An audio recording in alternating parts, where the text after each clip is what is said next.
जय हिंद। सभी विद्यार्थियों का स्टडी पॉइंट कंपटीशन क्लासेस में स्वागत है। आज हम मौलिक अधिकार में आगे समझेंगे। पिछले वीडियो में अनुच्छेद 31 और अनुच्छेद 19 के 6 को समझा था, जो संपत्ति का अधिकार था। उसे सबसे पहले रिवाइज कर लेते हैं। तो अनुच्छेद 19 का 6, 19 में 7 प्रकार से स्वतंत्रताएं मिली हुई थी। उसमें से एक मौलिक अधिकार से हटा दी गई, 6 बची हैं। और पूरे मौलिक अधिकारों में भी 7 प्रकार से स्वतंत्रताएं मिली हुई थी। उसमें से भी संपत्ति के अधिकार को हटा के कानूनी अधिकार बना दिया गया। तो 19 के 6 में जो संपत्ति का अधिकार था वो बताया था, जो खुद की खरीदी हुई संपत्ति है। और जो अनुच्छेद 31 में बताया था वो दादा परदादा माता पिता की खरीदी हुई संपत्ति, वो आएगी अनुच्छेद 31 में। और 19 के 6 में जो खुद की खरीदी, इन दोनों को उठाकर भाग 12 के 300 का में रख दिया गया है। याद रखना है। आज हम शुरू कर रहे हैं अनुच्छेद 32। बहुत महत्वपूर्ण है, अच्छे से समझना है। अनुच्छेद 32 संवैधानिक उपचारों का अधिकार। संवैधानिक उपचारों का अधिकार, कमेंट में आप लोगों को बताना है अनुच्छेद 32 को आत्मा, संविधान की आत्मा किसके द्वारा कहा गया था, ये आपको कमेंट में बताना है। उसके बाद अगले वीडियो में हम बताएंगे। अब आज अनुच्छेद 32 आप लोग पढ़ रहे हैं। उससे पहले भाग 3 ही अभी चल रहा है, मूल या मौलिक अधिकार, अनुच्छेद 12 से 35 तक। आज अपना अनुच्छेद 32 पूरा होगा। तो फंडामेंटल राइट्स याद रखना है, संवैधानिक उपचारों का अधिकार। अनुच्छेद 32 इसे मौलिक अधिकारों का मौलिक अधिकार बनाने वाला मूल या मौलिक अधिकार कहा गया है, क्योंकि पूरे मौलिक अधिकारों की जो सुरक्षा रक्षा की जिम्मेदारी अनुच्छेद 32 के तहत ही निकल के आती है। और अनुच्छेद 32 के तहत ही सुप्रीम कोर्ट को, अनुच्छेद 32 के तहत ही सुप्रीम कोर्ट को मौलिक अधिकारों की रक्षा करने का अधिकार मिला हुआ है। आपके मौलिक अधिकारों का हनन होता है, आप सीधे सुप्रीम कोर्ट अनुच्छेद 32 के तहत जा सकते हैं। नॉर्मली आप किसी केस में नहीं जा सकते हैं, लेकिन जब आपके मौलिक अधिकार मूल अधिकार का हनन हो तब आप सीधे सुप्रीम कोर्ट की रास्ता तय कर सकते हैं। याद रखना है, इसमें 5 प्रकार से अनुच्छेद 32 के तहत उच्चतम न्यायालय को 5 प्रकार की रिट जारी करने का अधिकार मिला हुआ है। इन्हें एक एक करके समझते हैं। इनमें से सबसे पहले बंदी प्रत्यक्षीकरण। बंदी प्रत्यक्षीकरण, हाबियस कॉर्पस। इसमें क्या बताया गया है? बंदी प्रत्यक्षीकरण, नाम से ही समझ में आ रहा होगा, बंदी मतलब कोई व्यक्ति बंदी बनाया गया हो। पहले तो समझ लो, 5 में से ये जो ऊपर की 3 है ये किसी व्यक्ति के लिए जारी की जाती हैं। बंदी प्रत्यक्षीकरण, परमादेश और अधिकार प्रेक्षा। जबकि 2 रिटें, प्रतिषेध और उत्प्रेषण, न्यायालय, उच्चतम न्यायालय अपने निचले न्यायालय को जारी करता है। एक एक करके समझते हैं। सबसे पहले बंदी प्रत्यक्षीकरण। इस रिट के तहत सुप्रीम कोर्ट बंदी बनाए गए व्यक्ति को सशरीर न्यायालय में उपस्थित करने का आदेश देता है। सशरीर मतलब पूरे शरीर के साथ उसे न्यायालय में उपस्थित किया जाए। और इसी रिट को, बंदी प्रत्यक्षीकरण को, व्यक्तिगत स्वतंत्रता का सबसे बड़ी रिट बताई गई है। इसे याद रखना है, व्यक्तिगत स्वतंत्रता की सबसे बड़ी रिट बंदी प्रत्यक्षीकरण। तो सुप्रीम कोर्ट जारी करेगा जिस व्यक्ति को बनाया गया है बंदी और जिसने बनाया है उसके खिलाफ कि 24 घंटे के अंदर न्यायालय में सशरीर उपस्थित किया जाए या फिर उसे छोड़ दिया जाए। पहली समझ में आ गई होगी। तो ये व्यक्ति के लिए जारी होती है और व्यक्तिगत स्वतंत्रता की सबसे बड़ी रिट कहा जाता है। इसके बाद आता है परमादेश, मैंडमस। परमादेश किसके लिए जारी करता है सुप्रीम कोर्ट? समझिए, सुप्रीम कोर्ट न्यायालय द्वारा किसी भी अधिकारी, सरकार या न्यायिक निकायों के विरुद्ध जारी की जाती है जो क्या ना कर रहे हो, लोक कर्तव्य का सही से पालन ना कर रहे हो।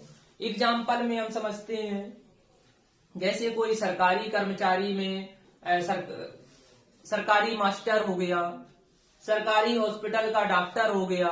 अब सरकारी अस्पताल में डॉक्टर की जगह जो सफाई कर्मी होते हैं या कंपाउंडर होते हैं उनसे डॉक्टर सुई लगवाने लगे या उनसे ऐसा काम करवाने लगे जिसके लिए वो एलिजिबल नहीं है, तो ये उस डॉक्टर के खिलाफ जारी की जा सकती है। और स्कूल में है, पता चले मास्टर है ही नहीं, सब चपरासी क्लासों में पढ़ा रहे हैं, तो अगर उसकी शिकायत सुप्रीम कोर्ट को मिलती है तो सुप्रीम कोर्ट उस स्कूल के प्रिंसिपल के लिए जारी कर सकता है और पूछ सकता है कि क्या रीजन है। सही रीजन नहीं पाया गया तो कार्रवाई हो जाएगी। तो समझ में आ गया होगा परमादेश। कोई सरकारी कर्मचारी, उसके लिए ये जारी की जाती है जो मौलिक अधिकारों से जुड़े हुए काम है, जैसे शिक्षा हो गई, अस्पताल स्वास्थ्य हो गया, इनके खिलाफ जारी की जा सकती है। इसके बाद अधिकार प्रेक्षा, को बैरेंटो, ये किस लिए सुप्रीम कोर्ट जारी करता है? समझिए, यह रिट सार्वजनिक पद पर कोई व्यक्ति अवैध रूप से बैठा हो, जैसे सार्वजनिक पद मतलब पता चला कोई पुलिस में कांस्टेबल पद पर, मतलब वो नौकरी पर है ही नहीं, नौकरी कर रहा है, दरोगा बना बैठा है, एसपी बना बैठा है, तो उससे सुप्रीम कोर्ट पूछेगा आप किस अधिकार के तहत इस पद पर कार्य कर रहे हैं, और अगर वो सही या संतोषजनक उत्तर नहीं दे पाता है तो सुप्रीम कोर्ट उस पर कार्रवाई करेगा। तो याद रखना है, ऐसा व्यक्ति जो उस पद के लायक या उस पद पर है नहीं लेकिन वो अवैध रूप से बैठा हुआ है, तो ऐसे लोगों पर सुप्रीम कोर्ट को बैरेंटो अधिकार प्रेक्षा रिट को जारी करेंगे। इसके बाद ये तीन तो लोगों के लिए जारी होती हैं। उसके बाद दो, प्रतिषेध और उत्प्रेषण, इनको समझिए, बहुत कंफ्यूजन रहता है। प्रतिषेध में क्या बताया गया है? उच्चतम न्यायालय, यहां पर उच्चतम न्यायालय सुप्रीम कोर्ट को नहीं, अगर उच्चतम न्यायालय सुप्रीम कोर्ट तो हाई कोर्ट को जारी करेगा, और हाई कोर्ट तो सुप्रीम कोर्ट डिस्ट्रिक्ट कोर्ट को भी जारी कर सकता है। तो याद रखना है, बाकी हाई कोर्ट डिस्ट्रिक्ट कोर्ट को जारी करेगा। तो उच्चतम न्यायालय अपने से निचले न्यायालय को रिट जारी करता है। अब उच्चतम न्यायालय निचली न्यायालय को किसी मामले की सुनवाई से मना कर सकती है। मतलब कोई मामले की सुनवाई चल रही है, कोई सेंसिटिव केस है या कोई हाईलाइट केस है, तो उसको, लेकिन निर्णय से पहले, महत्वपूर्ण है, मतलब उच्चतम न्यायालय अपनी निचली न्यायालय को किसी मामले की सुनवाई से कब रोक सकती है? निर्णय से पहले, निर्णय से पहले रोक लगा सकती है। किस रिट के तहत? प्रतिषेध के तहत, प्रोहिबिशन। तो याद रखना है। अब यहां पर उच्चतम न्यायालय अगर हाई कोर्ट है तो निचला न्यायालय डिस्ट्रिक्ट कोर्ट है, उच्चतम न्यायालय यहां सुप्रीम कोर्ट है तो निचला न्यायालय हाई कोर्ट है, डिस्ट्रिक्ट कोर्ट है। इसके बाद आता है उत्प्रेषण। उत्प्रेषण में क्या बताया गया है? उच्चतम न्यायालय निचली न्यायालय के फैसले के बाद जारी करती है।